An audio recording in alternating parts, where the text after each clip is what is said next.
Bonjour, bienvenue au Soir Santé. Dans ce nouveau numéro, nous parlerons de notre système de sécurité sociale qui a connu plusieurs réformes et qui se sont accélérées ces dernières années. La CNAS est un maillon très important de prise en charge sanitaire des assurés sociaux et de leurs ayants droit. Elle offre un large éventail de prestations et contribue à la santé à travers le forfait hôpitaux. La CNAS est également conventionnée à un large réseau de professionnels pour faciliter l'accès aux soins aux assurés sociaux, mais pas que. Et récemment, et suite à la décision du président de la République, les malades atteints du cancer sont également pris en charge dans le cadre du tiers payant. Quels sont les nouveaux défis de la CNAS? Quels sont le système de conventionnement, le système de numérisation, le système des actes médicaux aussi? Nous aborderons tous ces thèmes avec notre invité, Monsieur Djouri Abdelhafid, directeur des prestations au niveau de la CNAS. Bonjour et merci d'avoir accepté notre invitation. Bonjour madame, et merci à vous pour l'invitation que Merci vous à avez vous, faite, au contraire. et aussi pour l'intérêt que vous portez à... C'est très important, Mais hein, bien oui, sûr, ça écoutez, concerne. merci beaucoup. C'est l'occasion aussi de revenir un peu sur comment Ce qui a fonctionne été notre fait. système. Également, oui. Et vous avez parlé de défis, peut-être c'est l'occasion d'aborder les défis qui attendent aujourd'hui notre système de sécurité sociale. On va en parler. Et ce sera l'occasion aussi pour faire connaître un peu les fondements de notre système. Ses ambitions aussi aujourd'hui. Vulgariser aussi Absolument, et les réalisations, oui. et ce qui est attendu à l'avenir aussi, parce que ce sont ça, c'est tout ça les défis auxquels nous sommes confrontés aujourd'hui en matière de couverture sociale pour les Algériens. Tout à fait. Monsieur Djouri, actuellement, la sécurité sociale, en termes des recettes, entre ses recettes et ses dépenses, est-ce qu'il y a un équilibre? Très bien. C'est une On question. en a parlé pendant plusieurs années sur un déséquilibre. La première préoccupation des responsables, qu'ils soient politiques ou les gestionnaires du système, c'est les équilibres financiers. Oui. C'est un élément fondamental pour tout système de sécurité sociale. Il s'agit de réserver, de consacrer les ressources suffisantes pour la couverture des risques sociaux. 32 millions, c'est ça, d'assurer. Donc, il est bon justement de rappeler quelques principes de fonctionnement de notre système. D'abord, c'est un système qui est basé sur deux principes. La répartition, oui. C'est fondamental, et aussi la solidarité. Oui. Ce sont deux principes fondamentaux qui régissent aujourd'hui notre système de sécurité sociale. Le système algérien se caractérise par sa généralité, c'est-à-dire c'est un système qui a pour ambition... Généreux aussi, non? Oui, mais là on ne peut pas parler de générosité, c'est le fondement de notre système. Oui. Il a ce caractère d'être universel en termes de risques couverts. C'est-à-dire, l'Organisation internationale du travail a mis en place les règles de fonctionnement du système, ce à quoi doivent tendre tous les systèmes à travers le monde. Les 9 risques, les 9 branches qui sont prévues par l'OIT, aujourd'hui sont prises en charge, couvertes totalement par le système de sécurité sociale algérien. Et c'est ça le premier point fort de notre système. Il couvre l'ensemble des risques. Vous savez, la vie n'est pas facile, c'est-à-dire n'est pas un long fleuve tranquille. Tout être humain, de par sa vie, peut être confronté à des risques, que ce soit la maladie, le décès qui est inévitable, et la maladie, l'invalidité, l'accident de travail. Et ces risques-là engendrent des contraintes, qu'elles soient physiques et notamment financières, et exercent une contrainte sur la vie des ménages aussi. Donc notre système de sécurité sociale est là pour justement assurer cette couverture sociale à l'ensemble des bénéficiaires. Et en tant qu'être humain, chacun d'entre nous a besoin d'avoir un système qui le couvre en cas de risque. C'est ça l'intérêt d'un système de sécurité sociale. Maintenant, quels sont nos défis? D'abord, c'est un système universel. De par les risques couverts et de par la population. Aujourd'hui, nous couvrons plus de 28 millions d'assurés pour le régime général. Oui.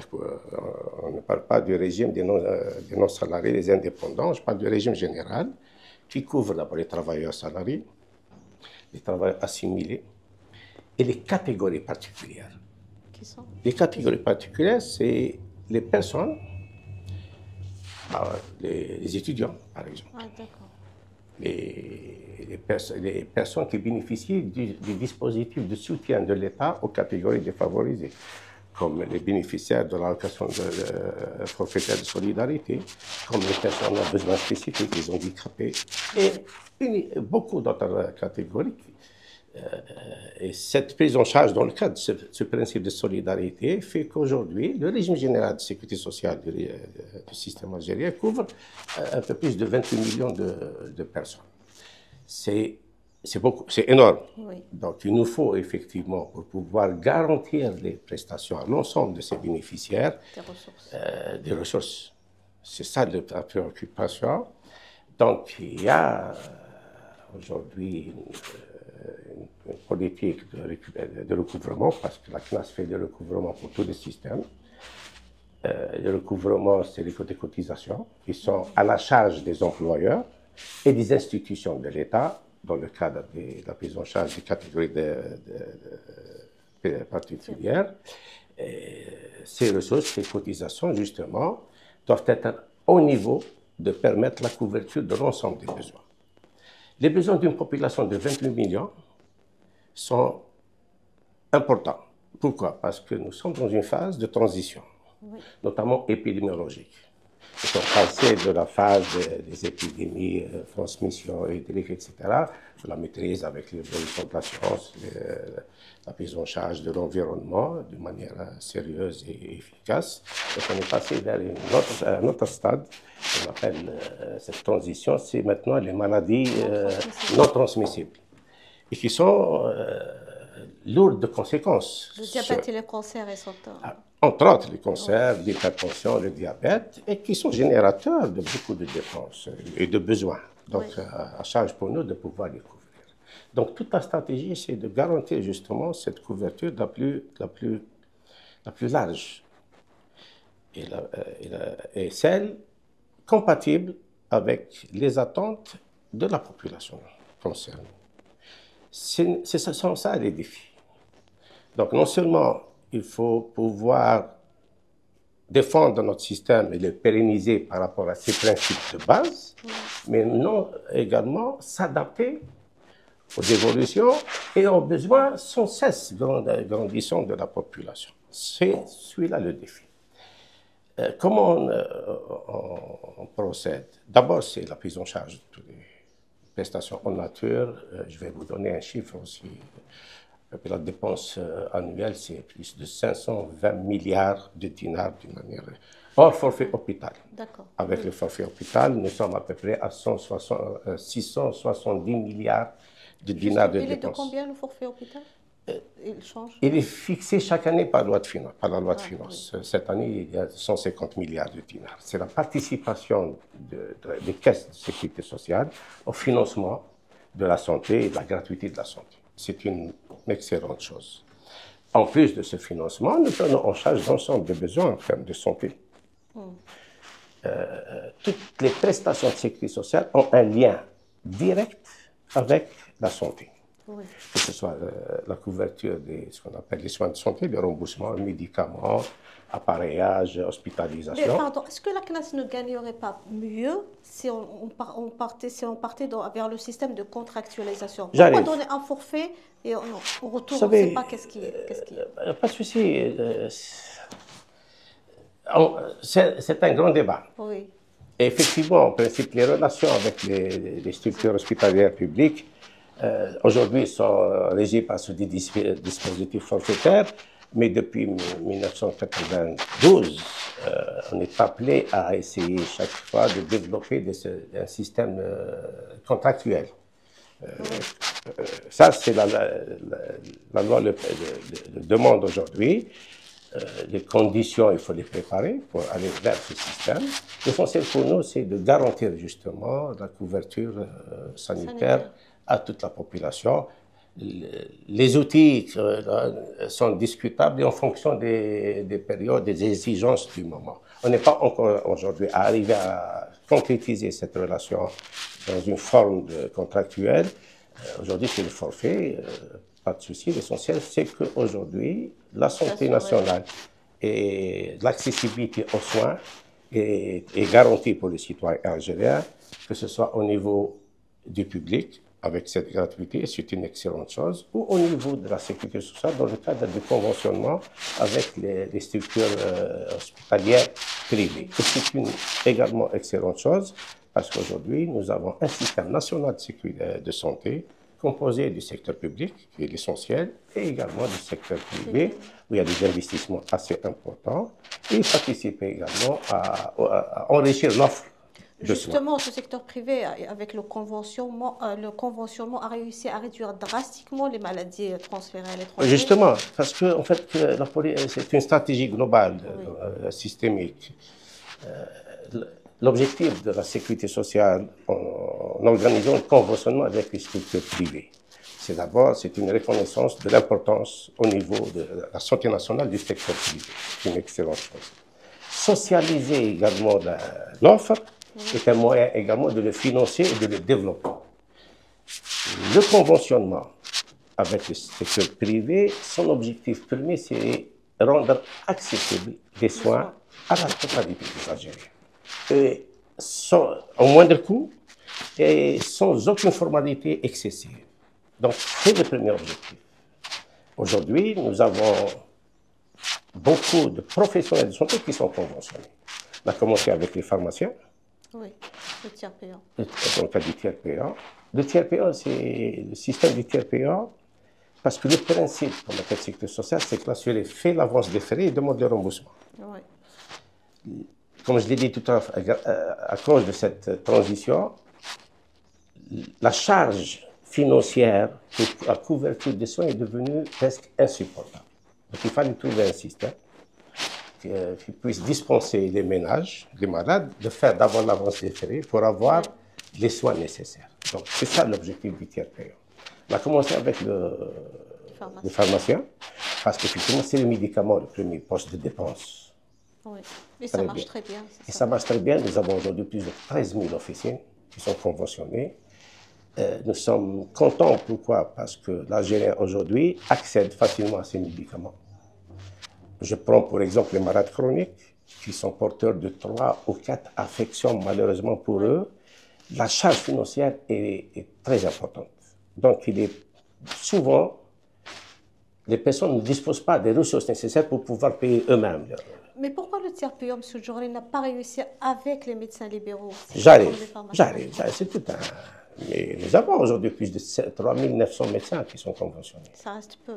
Ça reste peu, effectivement. C'est à nous peut-être de faire l'effort, de soutenir ce dispositif et de le développer en direction de nos médecins privés. Eux, ils demandent la revalorisation. Bien sûr, c'est normal, c'est normal. J'en reviens par rapport aux professionnels. Nous avons des pharmaciens et à peu près, si mes chiffres ne sont justes, c'est plus de 98%, 19% des pharmaciens exerçants aujourd'hui qui sont conventionnés. C'est une excellente chose. C'est-à-dire aujourd'hui, l'Algérien peut disposer de ces médicaments facilement sans avoir à faire l'avance des frais, sauf le ticket modérateur ou le tarif de référence, qui est un dispositif, on peut en discuter tout à l'heure. Nous l'avons fait également avec les cliniques spécialisées en chirurgie cardiaque.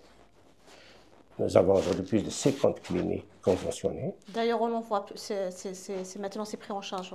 L'intérêt, c'est que l'Algérien aujourd'hui, porteur d'une affection cardiaque, peut se soigner facilement, sans avoir à dépenser à faire l'avance. Deuxième moyen, c'est que nous avons réduit. Nous avons pratiquement réduit à zéro le transfert pour ce type de... Sauf pour des cas extrêmement complexes. Mais l'essentiel de la chirurgie cardiovasculaire aujourd'hui est assuré en Algérie. Ça a permis à notre système de santé d'évoluer dans les pratiques, d'améliorer la pratique. Et ça permet aujourd'hui à nos malades de se soigner correctement chez eux. En Algérie, sans contrainte. Nous avons la dialyse aussi. Oui. La dialyse, nous avons plus de 200, 300, 250 cliniques aujourd'hui conventionnées. Il y a 15 000 malades dialysés qui se soignent dans des conditions idéales, que ce soit en termes d'hygiène, en termes de prise en charge. Pardon, ces cliniques aussi commencent à dire que vous n'avez pas revu les tarifs depuis... Si. Alors, justement, dans le système conventionnel, l'avantage du forfait avec l'hôpital public, c'est un forfait décidé par la loi de finances. Quand on ira vers un autre système, il va falloir qu'on discute sur les tarifs. Oui. C'est ça l'intérêt de... Avec le privé, nous avons déjà, chaque fois qu'on ambitionne d'ouvrir un dispositif payant, de négocier avec les professionnels. On négocie les conditions d'exercice des services rendus, mais également du tarif, parce qu'il y a un coût de la santé. Oui. Le tarif a toujours été le point de discorde, d'entente aussi, oui. Parce qu'on s'est entendu aujourd'hui avec les cliniques de chirurgie cardiaque, ça se fait très bien. Bien sûr, il viendra un moment où les tarifs offerts depuis une dizaine d'années, peut-être, ou 5 ans, ne soient plus en rapport, parce qu'il faut le faire évoluer. L'intérêt, justement, c'est de préserver cet acquis et de le porter tout le temps, de manière à ce qu'il soit toujours un outil qui travaille l'intérêt de la santé nationale et des citoyens algériens. La négociation des tarifs est un problème qui existe dans tous les systèmes de département. Donc, l'essentiel, c'est qu'on arrive à trouver un terrain d'entente sur les tarifs. Ça a été le cas avec les cliniques de chirurgie cardiaque. Ça a été le cas avec les cliniques d'hémodialyse. On a revu en 2024, janvier 2000, les tarifs. Les tarifs, d'accord. Le système est dynamique, c'est-à-dire les charges d'exploitation évoluent. Oui. Les intrants pour la production de l'acte de soins évoluent. Parce qu'on est lié à un contexte mondial, régional aussi et national. Donc c'est à nous justement de trouver les mécanismes de défendre ce système. Est-ce qu'il n'y a pas une réflexion pour élargir justement ces conventions, notamment aux cancéreux? J'arrive. Oui. J'ai dit que chacun d'entre nous, en tant qu'être humain, de par sa vie, est exposé à des risques. Oui. Notamment la maladie. On est à l'abri.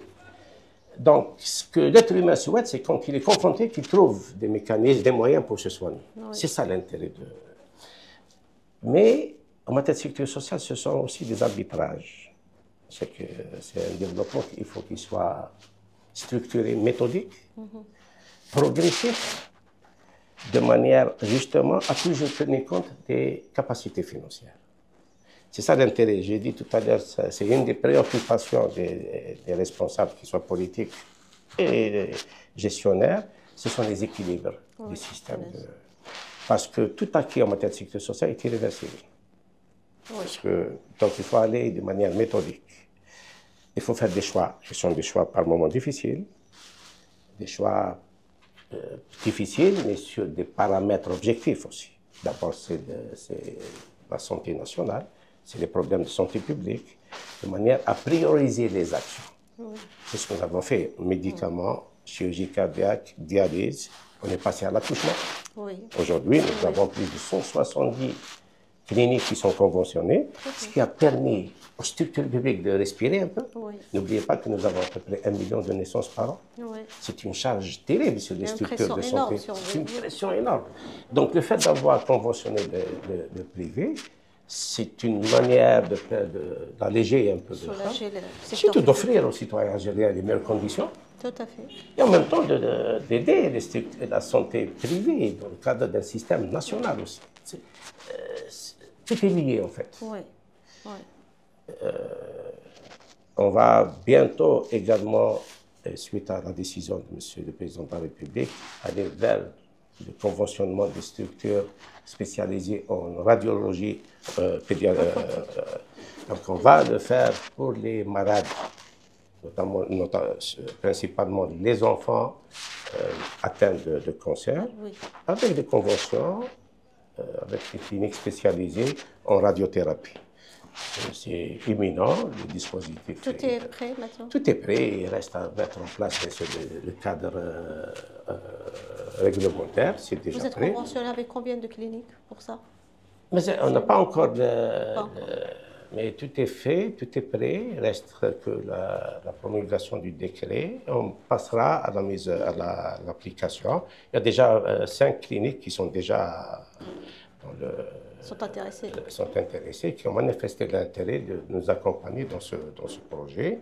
Et je pense que le fait de socialiser encore cette spécialité, nécessairement, il va y avoir encore d'autres des investissements dans le domaine et un développement de l'offre. Oui. Ce qui nous intéresse, c'est de permettre un développement de l'offre pour rendre accessible facilement et rapidement aux citoyens algériens. Parce que le secteur public n'arrive pas encore à répondre à tout ça. Le secteur public fait son travail, en fait. Mais il n'arrive pas. Il n'arrive pas. Il assure l'essentiel, en fait, lourdement. Ça nécessite des moyens colossaux aussi. Il faut rester toujours en adéquation avec les techniques et les évolutions technologiques. Donc le secteur public fait de son mieux. Il y a eu un investissement assez important en termes de création de CAC, etc. Mais ça reste insuffisant parce que nous sommes toujours dans une phase de transition technologique, oui, où les 4 concerts sont devenus importants aujourd'hui. Oui. L'essentiel pour nous tous, c'est justement de travailler tous ensemble pour offrir les soins nécessaires à tout le monde algérien. C'est ça l'intérêt.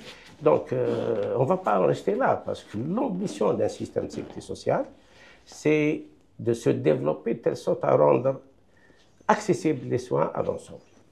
Je suis sûr que demain, compte tenu de cette évolution, cette pression démographique aussi, oui, et épidémiologique, on ira vers le conventionnement d'autres prestations qui posent problème aujourd'hui.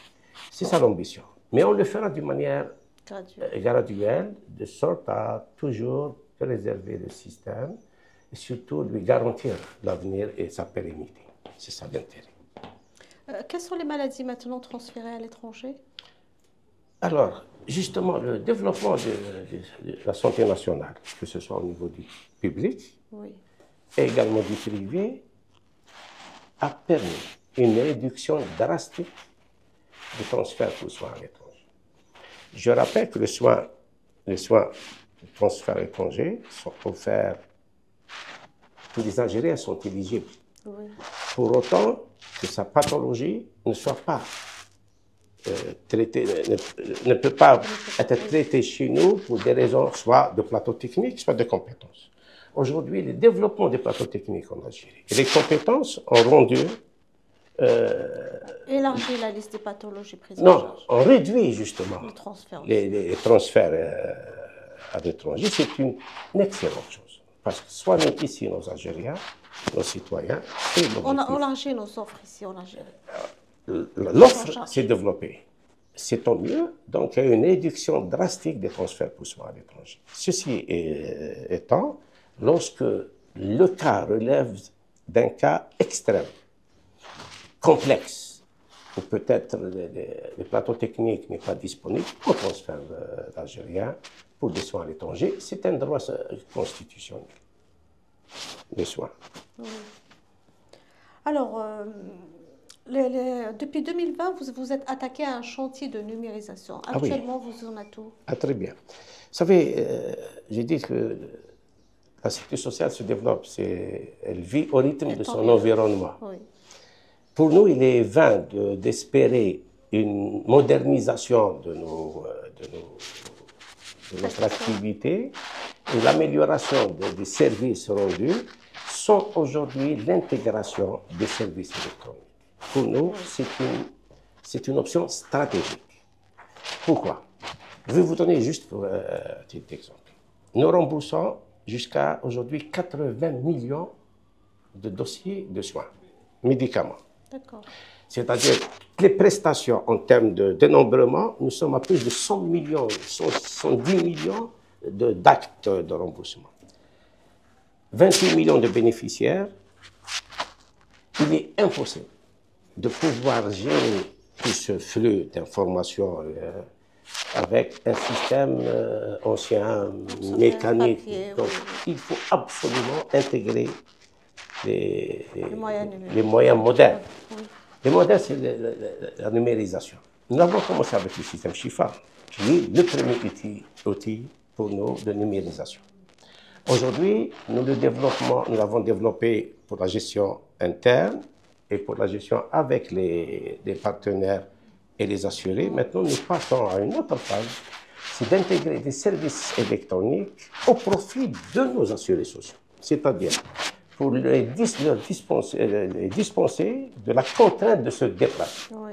Donc tout est fait avec les plateformes qui sont développées de manière à permettre à l'assuré social une interaction avec les services de la CNAS, que ce soit par rapport à ses déclarations, ses changements de statut, et par rapport à ses demandes, par rapport à tout type d'informations dont il a besoin. Aujourd'hui, la plateforme Shifa lui permet de rentrer en contact avec les services de la CNAS et de faire des demandes qui étaient à l'époque faites de manière manuelle, avec un déplacement lourd sur les services. Absolument. Nous pensons que la numérisation de nos services est le seul moyen pour arriver aujourd'hui à l'objectif premier, celui d'améliorer les prestations et les services rendus au profit de nos assurés sociaux et de leurs ayants droit. Aujourd'hui, nous avons quand même fait un pas extraordinaire dans ce sens. Les plateformes existent. La personne aujourd'hui qui a besoin d'un document peut le faire à travers la plateforme, par Internet. Il le fait de chez lui en plus aujourd'hui. C'est une excellente chose. Avec les pharmaciens aujourd'hui, tout a été numérisé, c'est-à-dire ils peuvent faire la facture, la transmettre par voie d'Internet et transmettre après les dossiers physiques plus tard. L'essentiel pour nous, c'est toutes ces données sont intégrées dans un système d'information national qui nous permet aujourd'hui de disposer de données fiables, authentiques, rapides et sincères surtout, pour permettre les bonnes décisions demain, que ce soit pour les gestionnaires, nous sommes, ou bien pour l'autorité politique, dont la sécurité sociale est un élément essentiel de la politique sociale du pays. C'est notre aujourd'hui ambition et nous y travaillons. C'est tous les jours, l'ambition c'est 2026, c'est d'arriver à pratiquement digitaliser toutes les relations avec les assurés sociaux. C'est un gain économique pour l'assuré social qui n'aura plus à se déplacer, à avoir la contrainte de se déplacer vers les structures. Et pour nous aussi, c'est d'abord de disposer de ressources humaines supplémentaires. Les personnels qui étaient affectés au guichet peuvent être utilisés à d'autres fonctions.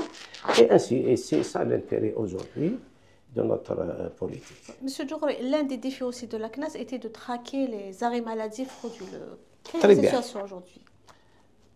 Moi, je suis prudent en matière de... Vous savez, l'AISS, l'Association internationale de sécurité sociale, a mis en place des lignes directrices pour dire que pour une lutte contre les erreurs, les abus, les fraudes. Donc, c'est un phénomène universel. On ne peut pas échapper à ça. Mais il n'est pas dans des dimensions qui peuvent mettre en danger notre système. Et ceci dit, pas tomber dans l'abus. Il faut lutter contre les abus, parce que ce sont des deniers publics. Et ce qu'on souhaite, nous, c'est que l'argent de la sécurité sociale aille à celui dont il a besoin. C'est qu'on a payé des prestations à bon droit. Donc, toute personne qui n'est pas en situation de demande d'un service de la sécurité sociale ne doit pas le faire. Ça, c'est un acte moral, en fait. Mais il y a toujours des velléités de fraude de la part des bénéficiaires, par moment par méconnaissance, souvent. Par abus, l'abus n'est pas la fraude. Vous savez, quelqu'un qui a une carte Shifa, avec la facilité dans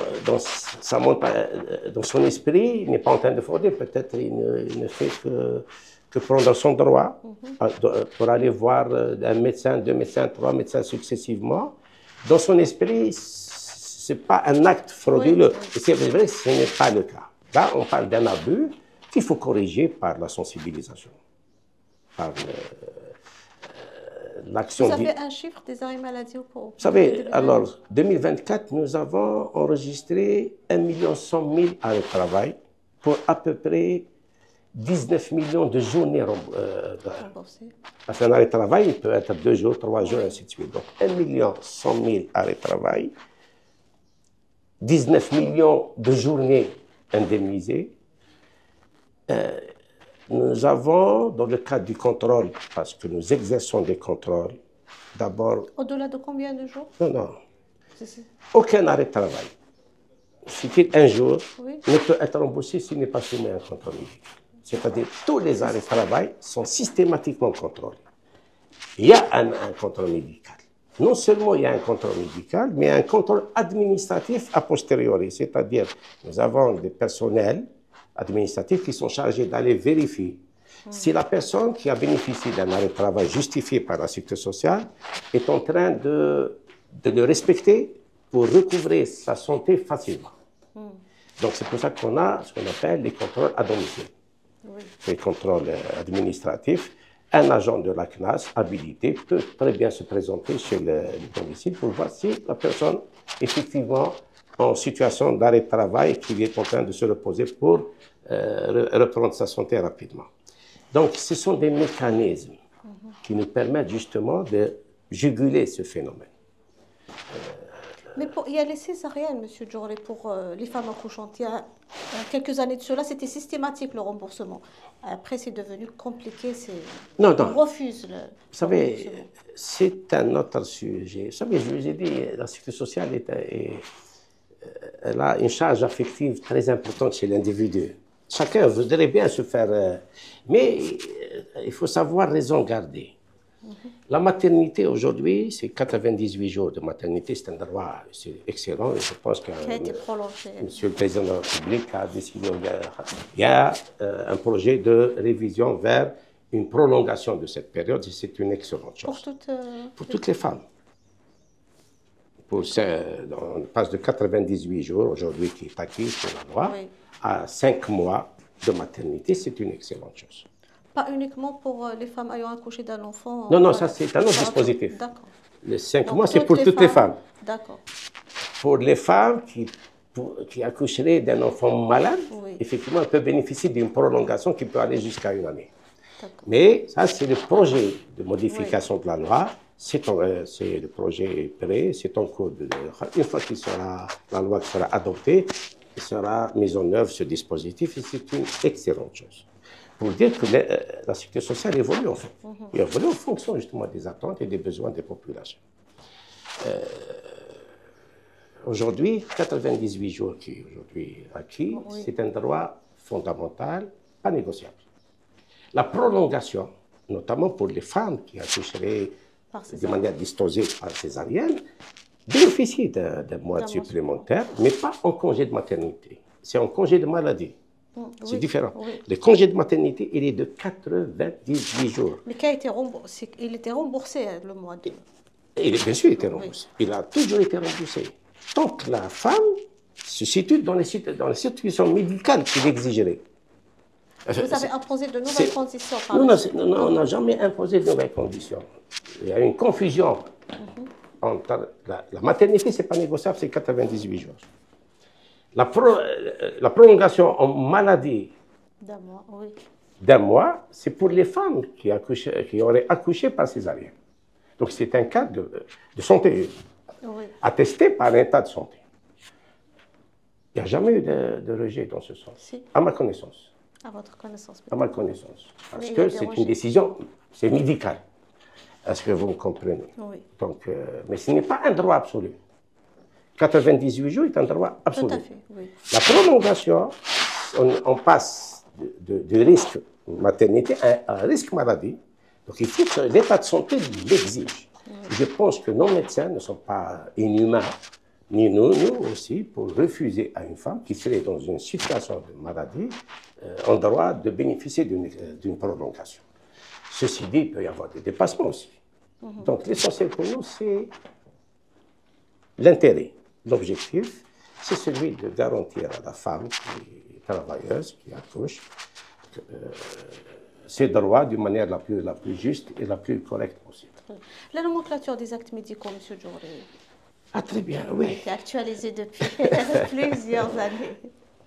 Ce que nous souhaitons, c'est effectivement une elle date de 87 en termes de tarifs de remboursement. Oui. Bien sûr, ce n'est pas moi qui vais vous dire qu'elle ne serait pas dépassée. Ce serait faire preuve de cécité.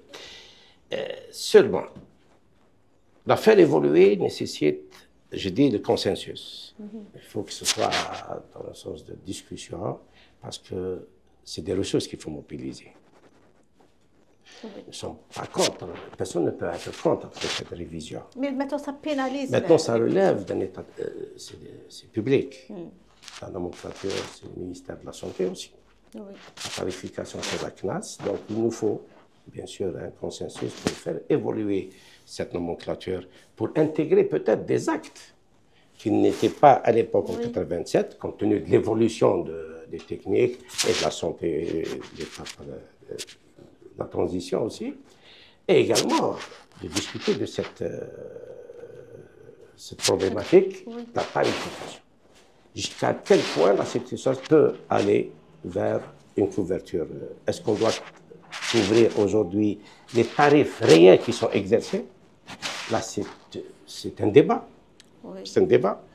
On pourra dire pourquoi ces tarifs ont évolué, quels sont les paramètres qui ont fait évoluer ces tarifs. Mais l'essentiel, c'est qu'on doit arriver à un débat public, par les instances concernées, par les structures, par les institutions concernées, pour faire évoluer. Et je pense que ce sera fait à l'avenir. Mais quand? Alors là, je n'ai pas de réponse. Oui, je sais. Je vous parle un peu des principes. C'est ce qui fait bloquer le tiers payant avec les médecins privés, M. Djour. Non, c'est autre chose. Une consultation de médecin pour médecin centenaire pour un généraliste, la CNAS ne donne pas. Alors la CNAS a choisi justement le conventionnement pour échapper à la rigueur de la tarification réglementaire. Si on devait s'arrêter pour la chirurgie cardiaque au tarif de 87, on ne rembourserait rien du tout. Oui. Donc le système de conventionnement avec le privé a permis justement à la sécurité sociale de sortir un peu de cette contrainte réglementaire qui est imposée par la nomenclature, vers un système de convention. Donc, quand on parle de convention, cela suppose une réciprocité, une négociation, un consensus. Et arriver en fin de compte grâce à un consensus sur des tarifs. Nous l'avons fait pour la chirurgie cardiaque, pour la dialyse. Mais ça reste pour... Inch'Allah, on le fera pour tous les autres actes, par étapes. J'avais dit qu'on va devoir se développer pour aller vers ce système de manière graduelle, réfléchie et surtout mesurée. Parce qu'il y a des impacts financiers extraordinaires. La sécurité sociale aujourd'hui vit uniquement par les cotisations des travailleurs.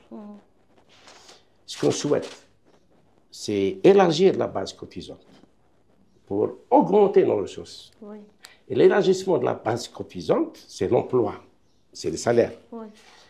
Ce sont des projets qui existent aujourd'hui avec les investissements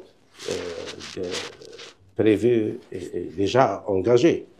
À terme, sur une année, 2 ans, 3 ans, je pense que ça va produire les effets économiques escomptés, ça va améliorer l'emploi, donc la base cotisante sera plus large, donc on disposera de ressources supplémentaires. Oui. Ces ressources supplémentaires, il faut dire que le lien qui existe dans la sécurité avec l'ensemble de l'environnement, donc la croissance économique aura nécessairement un impact sur la sécurité sociale et le développement des services. Par l'amélioration des ressources, ces ressources, qu'est-ce qu'on va faire? On ne va pas les garder, nous, la sécurité sociale. Elle va les redistribuer, parce que c'est une manière de redistribuer la richesse nationale à l'amélioration et l'élargissement des systèmes de convention.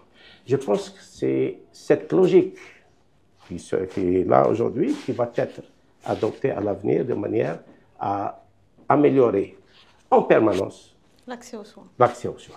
Nous l'avons fait avec l'essentiel. Il y a un secteur public gratuit aujourd'hui qui offre mais qui offre l'essentiel des prestations.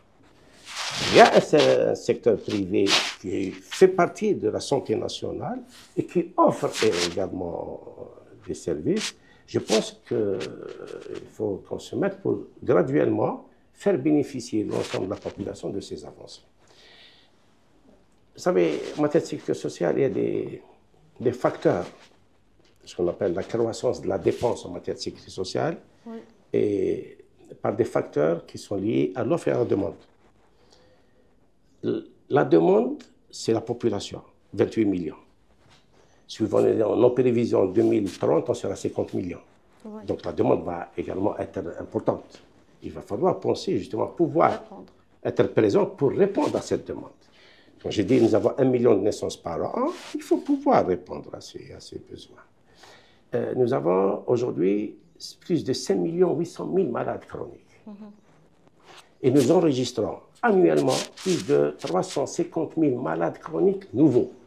Ça fait, les malades chroniques, malheureusement, c'est la vie en fait, c'est à cause de cette transition et des conditions de vie, de stress également, l'âge aussi. C'est un budget spécial pour ces malades? Il n'y a aucun budget spécial sur le budget national, mais ça porte une charge supplémentaire. Vous savez, ce n'est pas uniquement les 20%, parce que les malades chroniques, la prise en charge est à 100%. Mais ce n'est pas tant les 20% supplémentaires, c'est la récurrence des soins.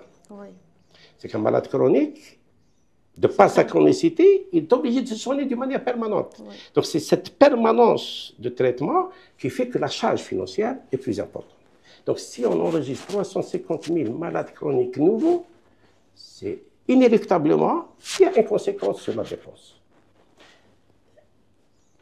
Ce sont ces facteurs justement qui... J'imagine le remboursement des médicaments innovants, ça... Nous avons également une nomenclature des médicaments qui fait 7400, 7500 médicaments. Et chaque mois, il y a une mise à jour. C'est normal, parce qu'il y a les évolutions, il y a les nouvelles molécules, il y a les nouveaux produits, il y a un marché national de médicaments, il y a aujourd'hui plus de 70% des besoins algériens en médicaments sont couverts par la production nationale. C'est une excellente chose.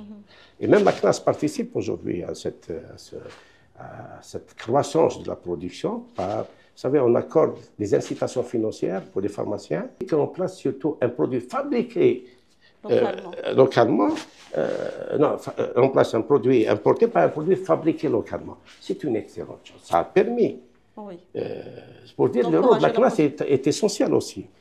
Il est important pour la couverture sociale des HAP, mais le producteur aussi demande la révision du tarif de référence.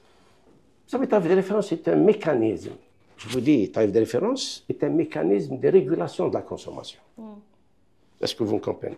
Le tarif de référence, c'est le prix réel du médicament générique qui couvre le plus, qui présente.